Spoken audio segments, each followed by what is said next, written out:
All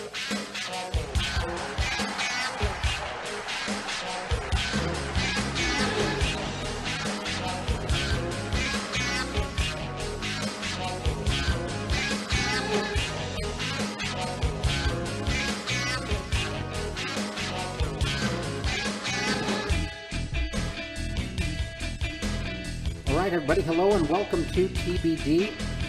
My name is Michael Gay, and I post podcasts with the consistency of Vince McMahon booking. So true. So true. And next to me is Triple H, a.k.a. the one who should be running the show, Derek Schoenfeld, affectionately known as DSC. Derek, how are you? Doing well, and I'd rather be called a brilliant genius like Eric Bischoff, and not so much Triple H. Well, I will say, brilliant genius, and then just taper. I hope you don't taper off quite like Bischoff did towards the end. No, I'm just going to use the NWO 5 times. Yes! You're like, hold on, but it's a faction. All right, so just assume this is the obligatory sorry about the inconsistency part. You just that should just become a regular segment as part of our podcast. And so we are on the road to WrestleMania, and actually, I know that we have some wrestling news, but my personal favorite news of the day, and because I'm a traditionalist, is that Bruce Pritchard is back in WWE Creative. What are your thoughts on that, Derek? My thoughts are that they seem to have really turned the corner on the Raw that he was supposedly helping on right off the bat. It really seemed like a culture shock. Like they decided, oh, hey, let's just change everything up. I feel like there was some consistency. Like, it felt like they had to redo the chorus. Like, it was almost like they had to figure a way to squirm out of the Dean Ambrose angle. Like, they had to figure out how to get rid of that, and it was just I don't know, I felt like they let Roman Reigns actually be Roman Reigns and not a character. Like, I feel like this is a guy I can actually get behind and like.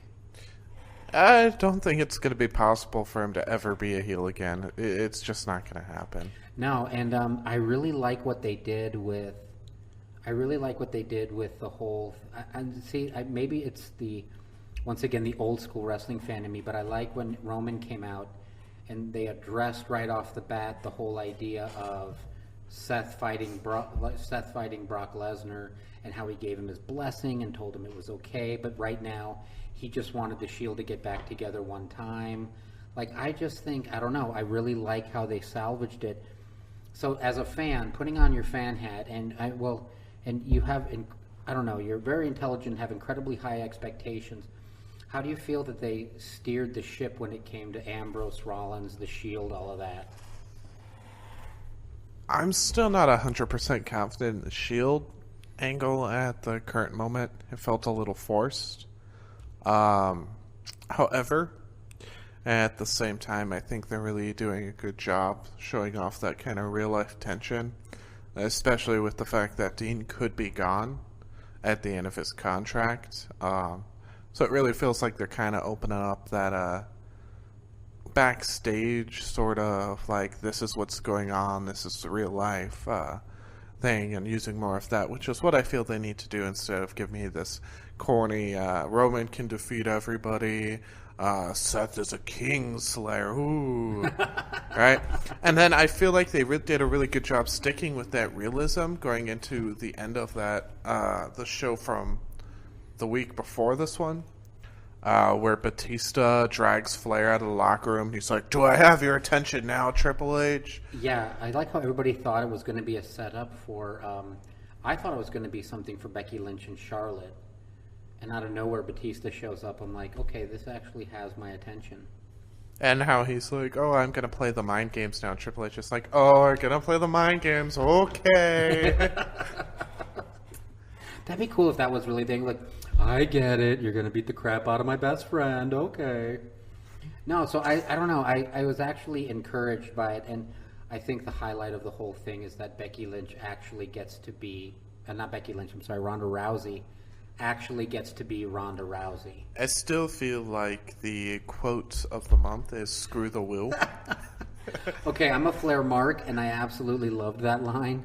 I just like that they made her a destroyer, like what she really is, because that's the thing was, I mean, a knock on her, and I mean, a lot of people said it was just the fact that she kept selling way too much. It seemed like she was selling too much for who she was.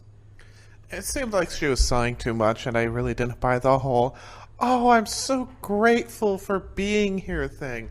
Like, as soon as she tried doing that the night after the Rumble, she got booed out of the building. Yeah, and like it was great when she came out and just stared him down at the Rumble and pointed at the sign.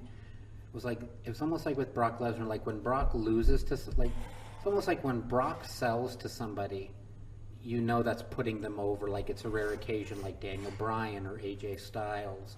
It should be a special occasion, not hey, Nia Jax is going to kick the crap out of me, but I'll manage a comeback. She's not an underdog, plain and simple. I agree with that. So tell me, what is your what news do you have to share? What stuck out to you?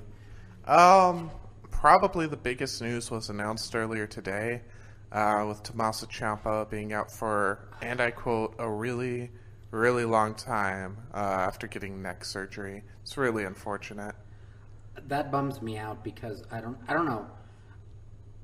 I remember you kept pushing Ciampa to me big time, and I never really got the chance to see him much. And I started watching him lately and catching up on the Ciampa Gargano feud, and he just, I don't know, he's really unique. Like I was really excited to see what WWE was going to do with him. I mean, I'm sure he still has a future, but it just throws so much in disarray. And it's a lot harder to come back from a neck injury. I mean, take Paige, for example. Everybody was like, oh, Paige is back. And then a month, it's a stinger. She's gone permanently now. I mean... Yeah, and I heard that the goal was to get him through TakeOver. He would he would lose to Gargano and then take a break because it was going to be the blow-off. But now what do you think? So if you're... Okay, so you're in NXT Creative. You know that they have to have an NXT component, and it looks like Ciampa's showing no signs of really going back to NXT for the long haul. It almost seems like he has to go back to take care of some unfinished business and then move up to the main roster. So if you're NXT, let's put on the Booker D hat, hashtag Booker D, hashtag the answer. What would you do moving forward right now to, one, get the title off of Ciampa, and two, to figure out who the next NXT champion would be? I would vacate the title on the next pre-tapings, since we already know the next few weeks are taped and ready to go. And what I'd do is I'd form a King of the Ring tournament for the next TakeOver, making that TakeOver feel really, really big going into WrestleMania. Like every match would be towards the world Correct. title. Okay. And then I wouldn't have Gargano win, because Gargano needs to beat Ciampa in order for that payoff. If you just have him win the title, to me it'll feel kind of either A, predictable, or B, cheap. Instead, the way I'd end off the night is by having the Undisputed Era holding the NXT Tag Team titles, the North American title with Roderick Strong, and having Adam Cole end up being the NXT champion. So really having them hold every title. Correct. I think a lot of people are pushing for Adam Cole to do that. Now, for Ciampa to relinquish the title, would you have Ciampa lose the title, or would you have him come out, make a speech, talk about it? Like, how would you have it? Because I always foresaw something where, kind of like what they did with Becky Lynch, but almost better, where Regal maybe comes out and says something along the lines, we know you have a neck problem, relinquish the title, and he's fighting it every step of the way. Or I'd write him off TV. I know I've talked a lot with you about how I feel like Gargano's storyline should get into the point where he surpasses Ciampa in that sadistic fighting style. Yes. I feel like you should have a match between Gargano and Ciampa, or even have Gargano interfere in a match and just destroy Ciampa. Right, take him out on a stretcher. That's that. The end. Oh. Okay. Now, what about the sensitivity of the neck injury? Because if they have to pull him off TV quickly for the surgery, do you think there's a chance they even let him get touched? Refocus on the knee. Oh, okay. So attack the knee, have him out of commission for a while, and then do the title. Okay. Revisiting a little WrestleMania action, and you have Cole on top. Who would you want to see in the finals? Personally, I'd love to see either Cole Gargano or Cole Velveteen Dream. I'd like to see Cole Gargano, because then you have that expectation of, oh, Johnny's going to win, and then you have Adam Cole pick up the victory and leave everybody going, wait a second, the Undisputed Era holds all the titles. That would be a cool finishing shot of TakeOver, having like the Undisputed Era just in the ring holding the titles, or like at the entranceway holding all those titles. Mm-hmm. Kind of like the Horsemen. Sorry, I had to go there. So the biggest news is Gargano being out. I was really... Ciampa being out. Oh, I'm sorry, Ciampa. Man, it is late. I'm like, what happened to Tully Blanchard? Wait, hold on. Isn't Flair world champion? I heard he and Harley Race are going to have a slobber knocker. Right now, and it feels weird because I know that when we released the podcast earlier, it was talking about All Elite Wrestling, but now it just seems like, you have some signings trickling out here and there, building the roster, being the elite, kind of filling the gaps. If you're AEW right now, what are you focusing on? Like, what has stood out to you about what they're doing right now? What stood out to me the most is that they're targeting wrestlers who are very, very much underlooked, but very, very talented. And on top of that, they're focusing on actually changing the world. So, for example, they're doing a thing. I don't know what the name of the group is. It's slipping my mind. But it's to allow people who have sensory issues, whether it's PTSD, autism, you name it, and it gives them the ability to attend the show by having resources to help them be there and watch it. So, for example, if you have somebody who startles easily to loud noises, they'll be handing out earphones for those people in order to still enjoy the show. Like, and WWE doesn't do that? No. That's so strange. Like that. See, it's weird because they have they have a lot going for them, but little things like that make me cheer them on. Like, it really, I don't know. I was kind of nervous about wrestlers running the show, but it seems like they're actually taking it into account. Like, they're trying to factor in what the fans want. Yeah. And then I think they signed a new wrestler, Omega's friend, from TNT Wrestling, or no, not TNT, DDT Wrestling or something. I forget his name, but I heard that he's a comedic wrestler. Oh man, and I know that this sounds really professional on a podcast to talk about this, but I don't know. I'm excited to see what Double or Nothing is going to have in store. And it's, you know what? Here's the weird thing for me. I guess usually by now we usually have WrestleMania cards lined. Like, we have a good majority of the WrestleMania card figured out. And right now I just feel like I'm not sure what they're trying to go for. So it just feels kind of like a lull in the action. Like, it seems like there's going to be a Cena Samoa Joe match. It seems like there's going to be an AJ Styles Randy Orton match. And by the way, I'm digging Randy Orton's promos. I really am. But it just feels weird because, it's almost like I'm almost hitting the point now where I'm waiting for the payoff on the triple threat match. Like, okay, tell me how they're going to get there. I don't remember a WrestleMania season where I know so little about what's going on outside of Rollins and Lesnar. I see the WWE title being defended in a fatal four-way. I see it being Styles, Orton, Bryan, and Mustafa Ali, or Kofi. Take your pick. I see the U.S. title being Joe, probably Cena. You're probably right on that one. I'm hoping it's Cena putting Joe over. Like, I would love to, and not in a weird way, but I would love to see Cena just be taken out by the coquina clutch.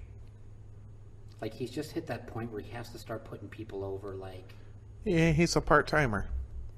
Yeah, but part-timers, The Rock comes in and he's going to win any match he's in. Like, really, does anybody think Batista's going to beat Triple H? No. You've got Batista, Triple H. You've got the triple threat. I still think it's going to be Lacey Evans versus Asuka. Dear God, why? Sorry. I feel like Ricochet and Aleister Black are going to win one of the tag team titles at Mania. And honestly, I'm still got my fingers crossed for Balor to turn heel with the club or face The Undertaker at some point.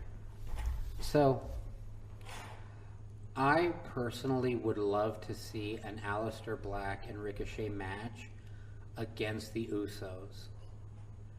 That'd be really good. Oh my gosh, like I just would love to see that.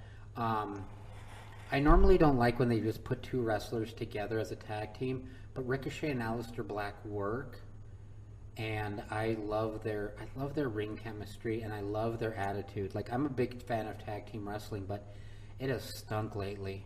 Oh yeah, it's been awful. Why do you think the Revival wanted to leave? No, so I wouldn't mind seeing. Honestly, though, if it was the Fatal 4-Way, I would have to say give it to Kofi over Mustafa, just because of the fan pull. Now, this does bring up a question that I was going to ask you, so we saw the whole thing with Kofi getting replaced by Bryan.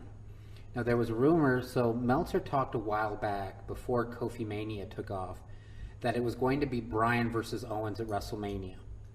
Then Kofi took off, and they started riding the Kofi train.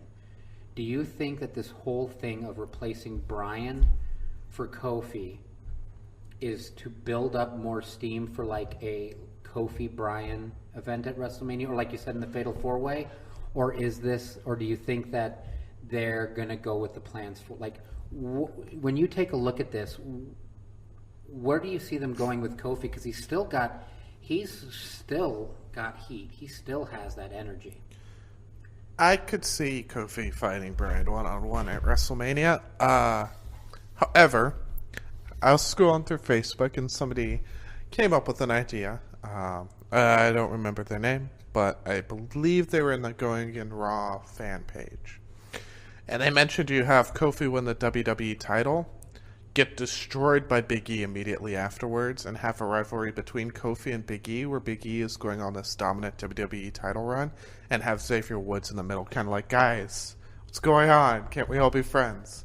I think Big E, he is it gets lost in the shuffle with all his gyrating. He's actually a real quality wrestler. Oh yeah. And a lot of people thought that McMahon. I thought it would have been interesting had McMahon picked Big E, like if he was really going to play the heel turn.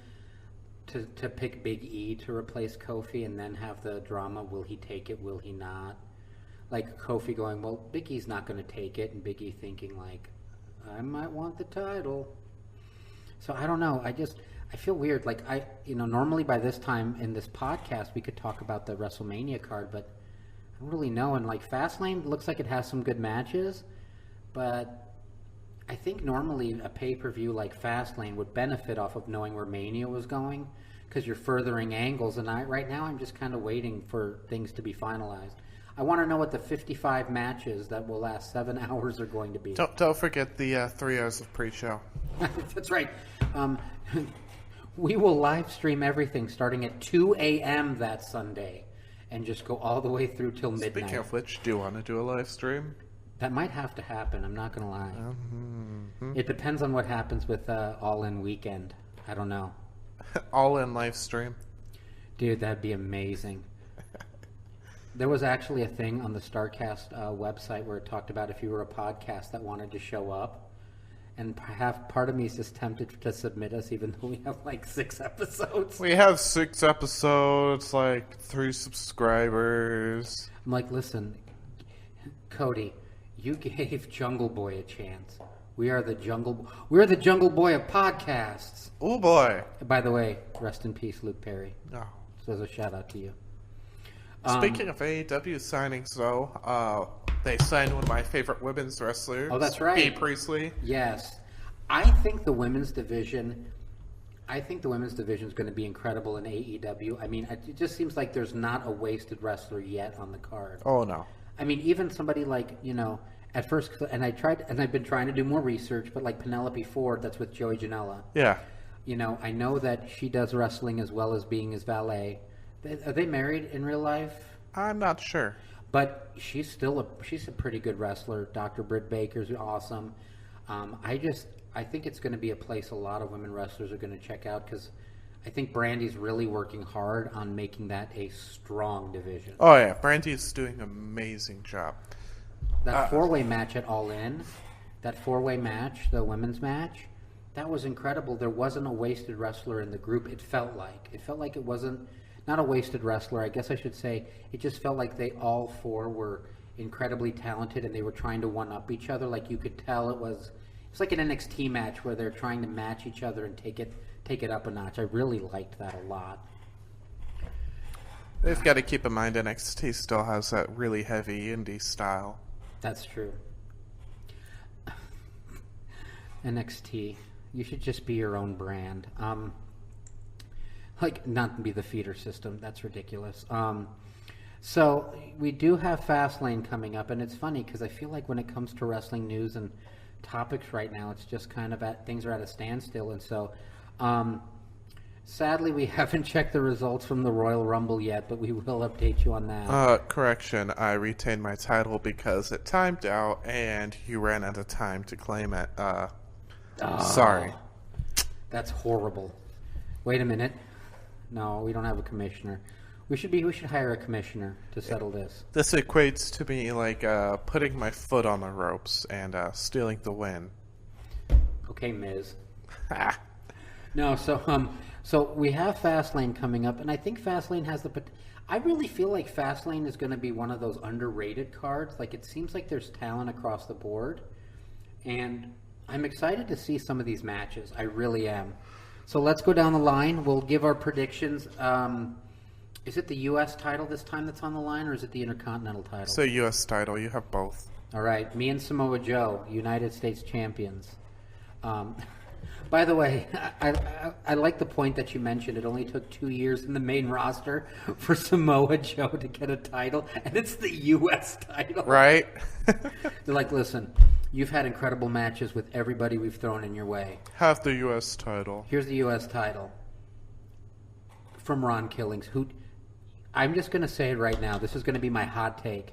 They protected Ron Killings. They protected him. They protected R-Truth. He didn't lose the belt. I'm just telling you right now. And they didn't make Andrade look weak. He ate a Canadian Destroyer, 619, Frog Splash. He got sentoned with Rey Mysterio on top of him still, and then Iranagi'd. And he still bounced back. That's right, folks. It's going to be R-Truth and Andrade #1 contenders match. You heard it here first. By the way, on a side note, I like it when good things happen to good people, and I remember watching Ron Killings when he was in TNA, and I really liked him. I like that they gave him this title run, and they didn't make him seem... They kind of didn't make him seem like just a sideshow. That they gave him the title, and he actually would pull out the wins, even though it was like these sneak attack wins. I just like seeing that every now and then. It felt like a good payoff, like have a title for a little while. I still don't think he should have beaten Nakamura and Rusev one-on-one on the same day. You know what? It wasn't a happy Rusev day, but it was an amazing R-Truth day. Speaking of which, Rusev may have teased that he's about to leave. Yeah, I saw that. Was it on Twitter or something? Like, you may have seen me, you may not see me again, or whatever. Yeah. Do you... Now, this is like the third time he's teased this. Do you think that he is going to leave at some point in time? Like, do you feel when the roster's up that he's going to move over either to, like, AEW, Ring of Honor? I think he'd be a good New Japan guy. Why do you think he'd be good with New Japan? Just, he could wrestle a really stiff style. Imagine Rusev, like, just stiff Machika kicks, just forearms, just big brute. He'd be good in Suzuki-gun. You're gonna have to fill me in. Is that a? It's a faction run by Minoru Suzuki. He's a sadistic son of a bitch. I'm sorry. That was awesome the way you said that. The look on your face was even priceless. I know nobody can see it, but it was amazing. No, I think so. I think he would be meant for the hard-hitting style. I feel like he's one of those that has to hold back. Yeah. Like, I really liked it when he came in and he was just this brute that would destroy people. He had that Goldberg feel of dominance, but way better moveset. Way better, like... Better promo, better everything. moveset, better Goldberg. Yeah, better Goldberg. They could repackage him as Goldberg. This is why I'm not a booker. All right, so let's take a look at the Fastlane predictions. Let's submit these Fastlane predictions and see what's going to happen. I will tell you that this speaks to the level of the kind of booker that Derek is. Derek did convince me that I was going to have an upset pick of Kevin Owens winning the Raw Women's title, but he let me know that he's already competing against Daniel Bryan, so he had to talk me out of that. Although if that does happen, I will protest. Formal protest. We're not going to have another Santino Marella. I know, right? Speaking of which, Kevin Owens' new finisher, the Stunner. I like how they gave him the Stunner and the whole thing with McMahon. Like, that's... It's interesting. Yeah. Suspicious. Okay, tell me why you think suspicious, because something seemed weird about that. Tell me what you think is suspicious. Stone Cold Steve Austin used a Stunner. Well, yeah, but I mean, like, do you think... And they seem to be booking him as kind of a heelish face. So... Do you think we're gonna see... Now, do you think we see a Stone Cold appearance, or are you talking more of where they're taking Kevin Owens? I think Kevin Owens is going to Stone Cold Stunner Vince McMahon. Or Shane. Take your pick. It'd be really funny if they just got so... like, Bruce Pritchard totally went into 90s booking. He's like, and then at that point, you're going to go to the corner turnbuckle. Somebody's going to throw you a beer, and you're just going to bash them together and pour them on your face like you're drinking them. I don't drink beer, A. It'll be Molson. It'll be fine. It'll be great. So, okay, so let's see. So, first off, we had the Usos versus Shane and Miz. Correct. I picked the Usos, and I didn't see what confidence points you had. I'm going to say Uso. I did not see them, I promise. I'm going to say Uso. I feel pretty confident about it. I'm going to say 7. I have the Usos at 8 confidence points. You think that's pretty much the lock? Yes. Why? Because Shane or Miz has to turn heel on one or the other in order to set up that WrestleMania match that we all know is going to happen. One of them has to be heel.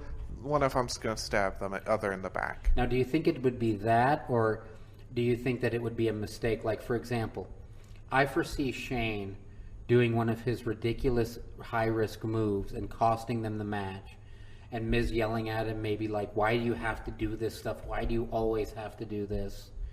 And then Shane just losing it and clocking him. I could see Miz getting rolled up again and losing, and Shane hitting him in the back with a chair. Nice. So either way, we're pretty confident that this is going to be the breaking point to set up the match. Correct. Awesome. And spoiler alert, I'm just going to put this out there. I think Shane's going to do some mind-bending move off the top rope onto something dangerous at WrestleMania. He's going to jump off the WrestleMania sign. He's at the top of the sign. Good God. I don't understand. Okay, so then what else we have? We have Daniel Bryan versus Kevin Owens for the title. I have Bryan retaining, and I'm going to give that one... I'm not the most confident. I'm going to give that one 4 points. I have Bryan retaining at 4 points. Dang you. Okay. See, for the most part, I believe that they're going to keep it going with Bryan.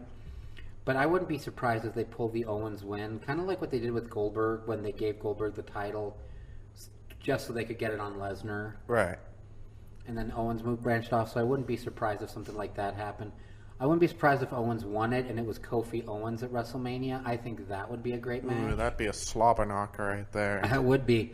And I don't know, I would almost rather see Kevin Owens win the title, have Kofi Kevin at WrestleMania, and then have Rowan and Bryan enter the tag team fray. Ooh, that'd be good. Have it like Usos versus Bryan and Rowan. Yeah. And then you have Harper come back and cost the Usos the match. redo the Wyatt family. Brian never left the Wyatt family. Oh. I heard somebody. It was the Masked Man podcast. They were talking about bringing Bray Wyatt back, and what they said was, and he had the best angle I thought of. I've heard it in a long time, but it's a total '90s angle. In that Bray Wyatt comes back and saying that he's going to bring the family back, and he's already picked them, and they know who they are. And then you spend like the next couple weeks, you don't know who the family is. You know who we are. You know why we're here. Exactly. And like you don't know like who it is, so it could, and then like you have a random tag match when all of a sudden, like, you know, let's say it's Aleister Black and Ricochet, and Aleister Black turns on Ricochet, and Aleister Black is now a member of the Wyatt family, and it's like, oh my gosh, we didn't even see that coming. Anyways, I digress. I got distracted by something. Good God, he just black masked him in the back of the head. Oh my God, the Wyatt family's back. What do you think, King? Ha! Oh my Puppies! God, puppies! Oh, King, you are amazing. Okay, so let's see. We have the women's tag titles. Mm-hmm. Was it Hug and Boss Connection? Boss and Hug Connection versus Tamina and Jax. I have Tamina and Jax winning this one, and I see it as a 5. I have the Boss and Hug Connection at 6 points. Okay, see, I feel like they're going to set up some kind of Sasha Bayley fight heading into WrestleMania, because I think the WWE, now this will be a test to see if the new booking is holding true. They can't seem to leave well enough alone with Bayley and Sasha. I think that Bayley and Sasha will win. They'll go to WrestleMania as the champs. They're going to have 3 challengers, so it's going to be a fatal 4-way for the tag titles. You're going to have a team from Raw, going to have a team from SmackDown. So I'd say the Iconics, who actually, when given a chance to work, are impressive. Right. And then I'd say like maybe Nia Jax and Tamina again from Raw. And then you have Io Shirai and Kairi Sane from NXT. Oh, that'd be incredible. By the way, I'm digging how they did the NXT like float over. You called that a long time ago, having the NXT stars come in, come out like Gargano and Ciampa. You're a visionary, my friend. Booker T. Booker T. All right, so then we have Asuka versus Mandy Rose. This one's getting my 8. I have Asuka, 8 points. I don't see how they give Mandy Rose the title yet. I have Asuka, but at 3 points, because as much as I want to be like, yes, they'll stick with Asuka going into Mania, there's that gut feeling of mine where this seems a little bit too predictable to where I could see maybe Vince going, you know what'd be a good idea? Let's book Mandy Rose because she looks like Trish. Okay, what sealed it for me was a at the end. That was that was very believable. Well, Vince gave his grunt of approval, so Pritchard's like, "You heard the man. Let's move forward." You know what? I think so. I guess I just want to see Asuka in the main picture at WrestleMania. Like, I understand the appeal of Rousey, and I understand all of that. The wrestler in me would love to see something like, because when Asuka, Becky, and Charlotte fought, that was a really great match. I just feel like if I'm Asuka and I lose to Mandy Rose, I am counting down the days till my contract is up, and I'm heading somewhere else. I'd agree with you, which is why I still have Asuka winning. Honestly, I can see the scoring one of 2 ways. I could see Asuka winning, and as she's celebrating, you have Lacey Evans do her interrupt thing, come down, and actually look Asuka dead in the eye, hit her with the woman's right, and challenge her at Mania. I could see Mandy Rose winning, and there's the celebration only for Sonya Deville to swerve her. So it's a triple threat at Mania. Asuka gets her rematch. Mandy Rose is the champion. Sonya Deville's added into the match to break her off from Mandy Rose. See, I think I agree with you that Sonya Deville is due for a singles run. Because right now she totally has that Diesel feel of, I'm tired of having your back. Like, if at any point Sonya Deville were to lose it on Mandy Rose, I wouldn't be surprised, because it has that feel like I'm like the Drew McIntyre, Dolph Ziggler. By the way, did you hear about Dolph Ziggler? No.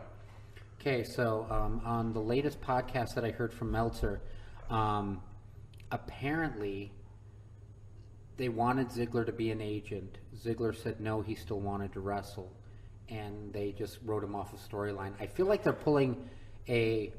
They tried to Macho Man him? Yeah, Macho Man him or a kindler, gentler Neville, where they're like, I won't do I'm not going to do this. Awesome, you can just sit out. And it's a waste of talent. Like, it is. I just love... How many people does he have to sell for before he gets his due? All of them. All of them. They're like, you haven't put Asuka over. I'll tell you what, Dolph. You put Asuka over and I'll give you the U.S. title. But, sir, I'd really rather have the U.S. title it is. I'm bringing the TV title back. You've earned it.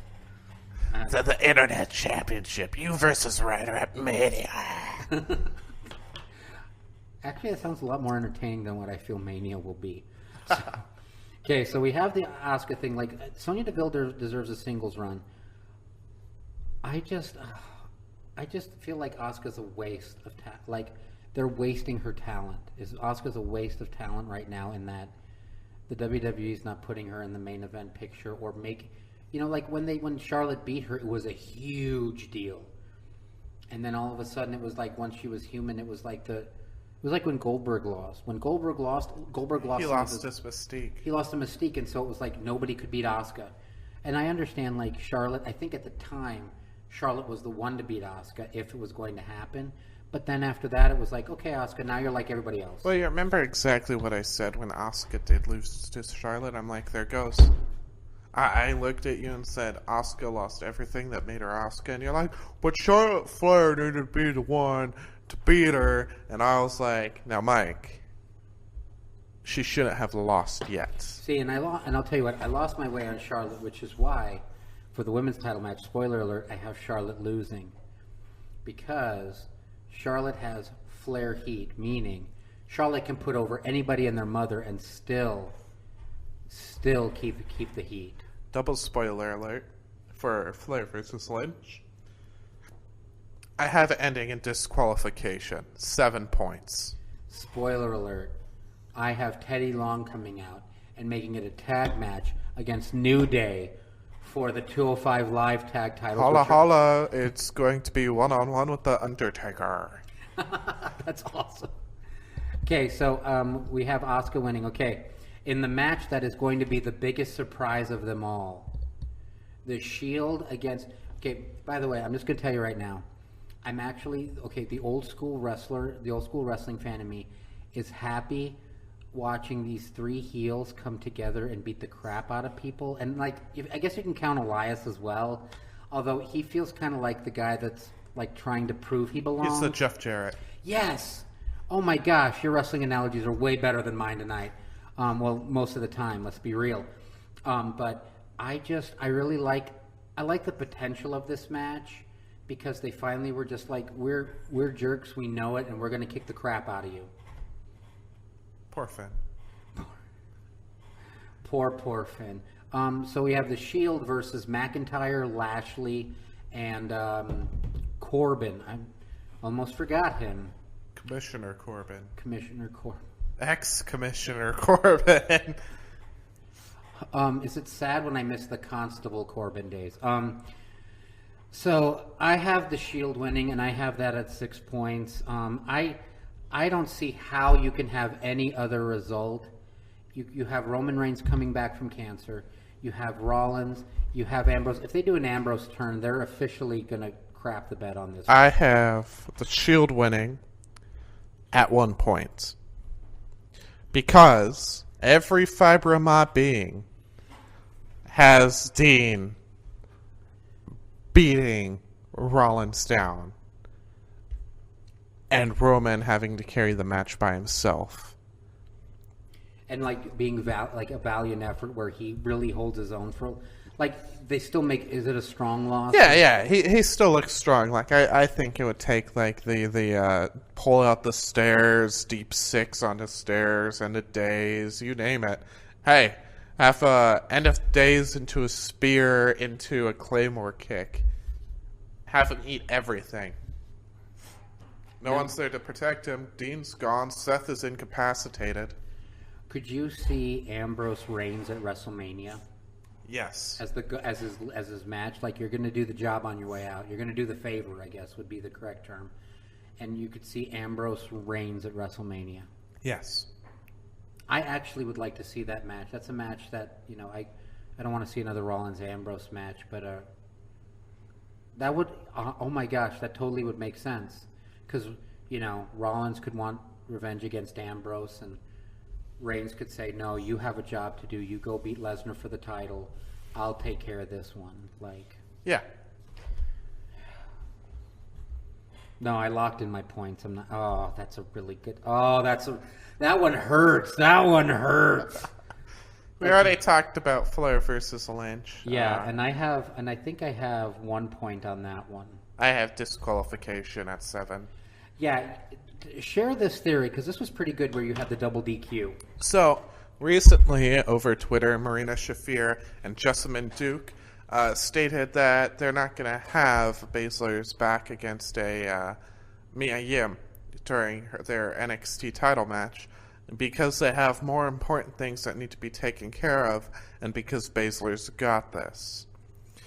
Now, what this leads me to believe is that Flair and Lynch are going to be in the middle of the ring, and they're going to get jumped by Jessamine Duke and Marina Shafir and basically get destroyed. Have Ronda come out, wreck both of them. Ronda's standing there in the middle of the ring, holding up her title. Both Becky and Charlotte are down, defeated, going into WrestleMania, right? You have Charlotte continue selling the arm injury. You have Becky continuing the knee injury, and both become targets at Mania, where Ronda's focusing on submissions, trying to break them down. You have Marina Shafir and Jessamine Duke on the outside causing disruptions. And you have Becky go over.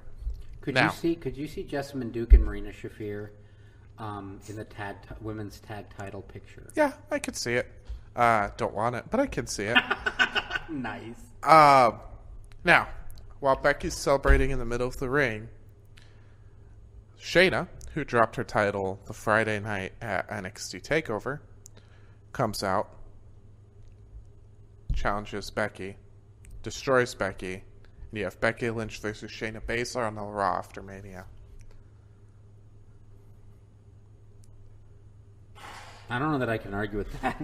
I'm still going to say Lynch with the win to earn their way in, just because I feel like it's the underdog story saying, overcoming all of the odds and making it happen. I think it sets up a strong Flair run. I don't know if Lynch is going to get the I don't really know if Lynch is going to get the title. If Rousey retains, it still could work the same way with Shayna, where Shayna comes out to celebrate with Ronda. Everybody's like, oh, the 4 horsewomen of UFC, and the 3 of them gang up on Rousey, challenge her on the Raw after Mania. Shayna wins the title the Raw after Mania. See, I could see that. But still, either way, WWE, I just booked you out all the way up to the Raw after Mania. You're welcome. I pictured something where I could see Ronda still winning the match, and then having Ronda, trying to milk it as much as they can, having Ronda Lynch at SummerSlam. Or something like that, having Ronda extend out to SummerSlam or something, because kind of take it as far as they can with the Big Four, but with the Big Four pay-per-views. But I don't know. I like your way better. So then we have the Revival versus Ricochet and Black, as well as versus Rude and Gable. Correct? It's a 3-way. Correct. Okay, I have Ricochet and Black winning the titles. Although I heard you talk about, I should say, them winning it at Mania, which would make more sense, but I'm going to say Ricochet and Black because there has to be some kind of title change. So I'm thinking it's either going to be Jackson Tamina. I'm thinking Ricochet and Black, and I'm going to give that one 3 points. I have the Revival winning at 2 points. Main reason I don't have Black and Ricochet winning is because they're currently in the Dusty Rhodes Classic. You and your logic. Okay, now Mysterio and Andrade, I have Ray winning because I think he's due, and I have him at 2 points because I'm not too sure about that one. The way they've been booking Andrade, what I like about this match is no matter who wins, the other doesn't look bad losing.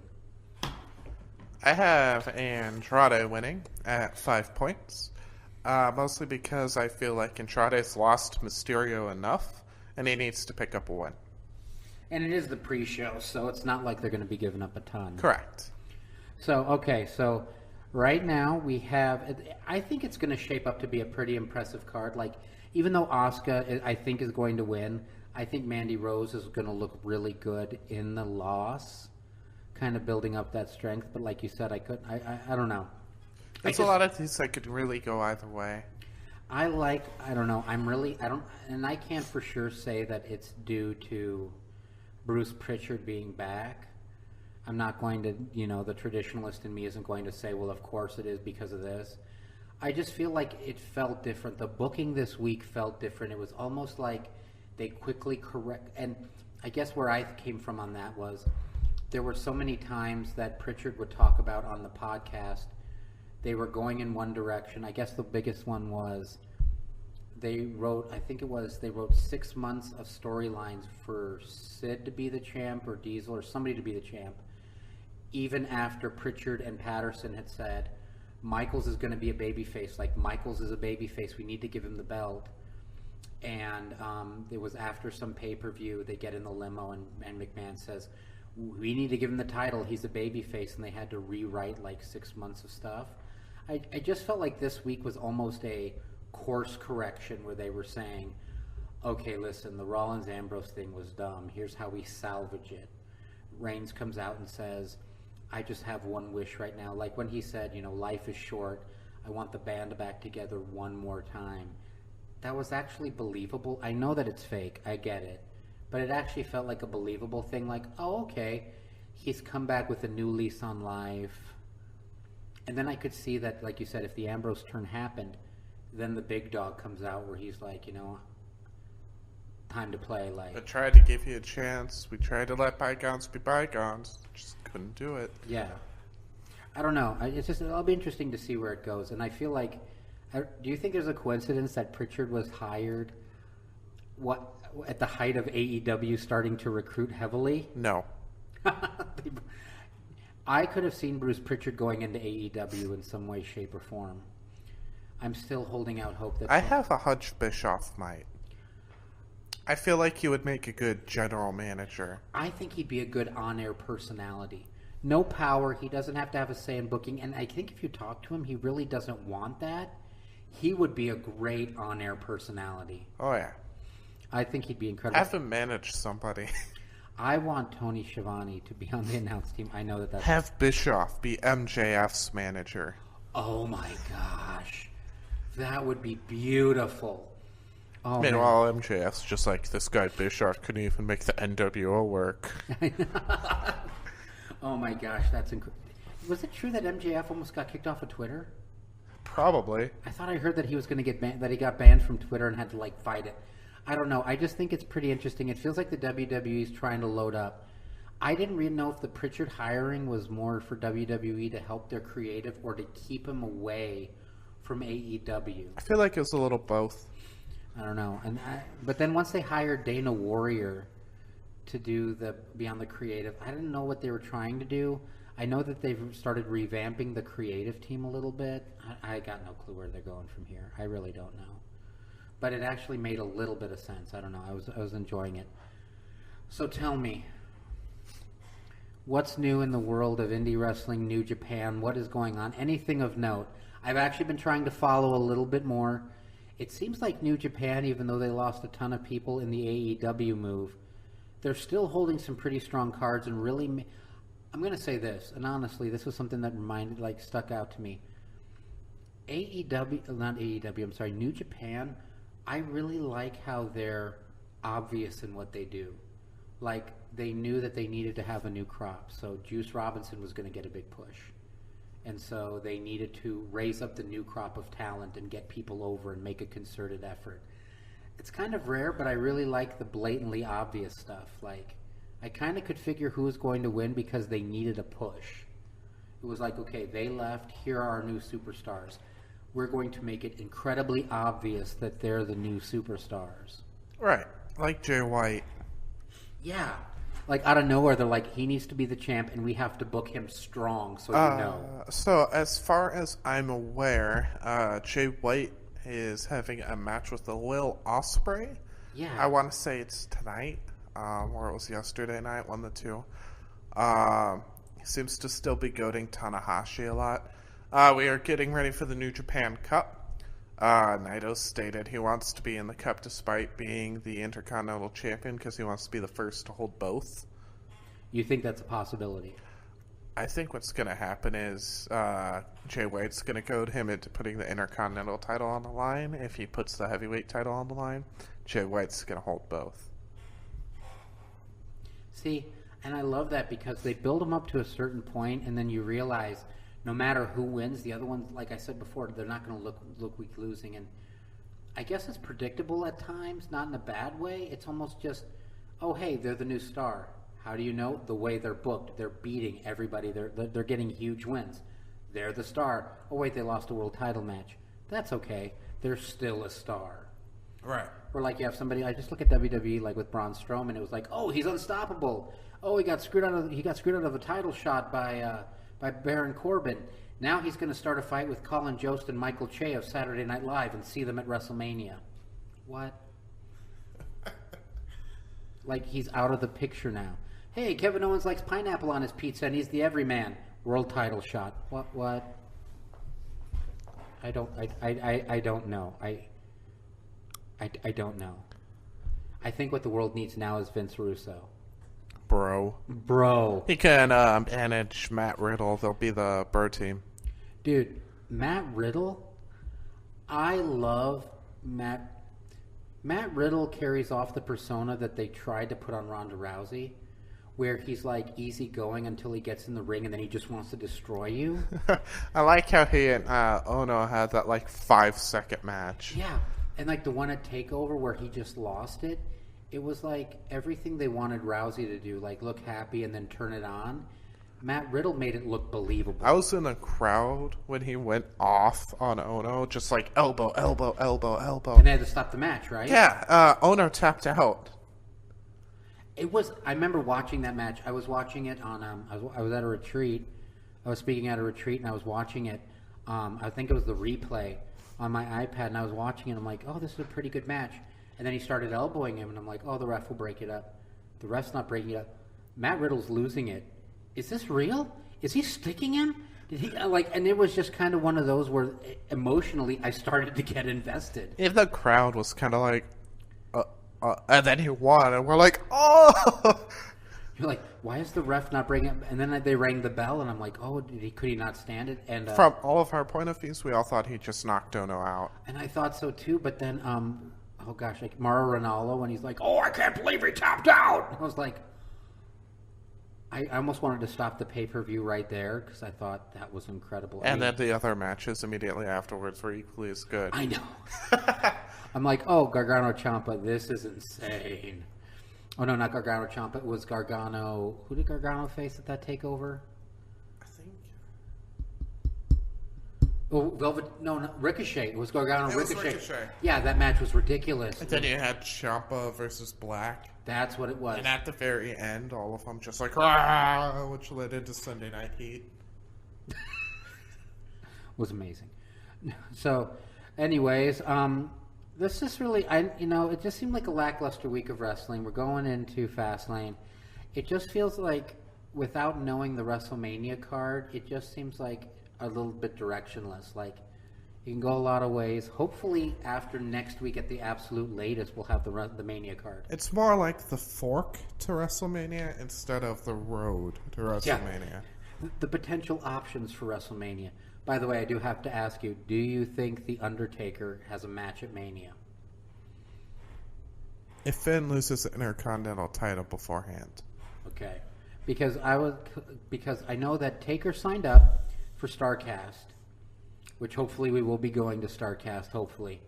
And McMahon was, I guess it was, McMahon got upset or McMahon was a little hurt. and it was kind of one of those things where they're trying to please Taker now and try to figure out a way to make him happy, and they're trying to figure out what to do. So I don't know if Taker has a match. I really don't want to see him wrestle again. Watching him and Kane against DX, that was brutal. He was gassed like 10 minutes into the match. It was bad. Well, that's why you have him fight someone like Finn. Just have him wrecking Finn to begin with. Finn turns it on. He can't keep up. Loses. Passes the torch to the new demon. But is it still passing the torch if he's already lost to Reigns and Lesnar? Reigns and Lesnar's losses didn't matter. But he broke the streak. Oh, the streak. Yeah. Okay. Best reaction to the streak ever. I thought Reigns was. I thought that. How many people have passed the torch to Reigns? Because if you think about it, that was what the Cena win was supposed to be. That's what the Taker win was supposed to be. The true thing that passed the reins to Reigns was him beating cancer. That's what it is. That's what finally got him over. Not Cena, not The Undertaker, none of his matches. It was him being a real dude, being like, look, I've got this leukemia thing going on. Hey, I'm back. You know, I beat it for now. He turned into a real person through his own struggles and tribulations. And that's not something the win over John Cena or The Undertaker could ever have done for him. It was pretty epic. Like, when he came back, that was a huge deal. And it was like people were genuinely happy for him. No, I think that's brilliant. I can't end on a better point than that. So it'll be interesting to see what happens at Fastlane. Any last second thoughts before we sign off? Marina Shafir and Jessamine Duke will make an appearance. Period. Done. And they will face the Bludgeon Brothers. This is why I can't handle booking. So anyways, on behalf of DSZ, I am MG, and we will tune in. We will see you next time for TBD, the wrestling podcast. And I'm going to turn things over to my tag team partner to sign us off. Keep in mind, whether you're rooting for Lynch or whether you're rooting for Flair, which in my opinion you should screw the woo, you should always tune in right here to TBD, where we'll give you the best analysis on all things WWE, AEW, and indie shows, period. Although that's still to be determined.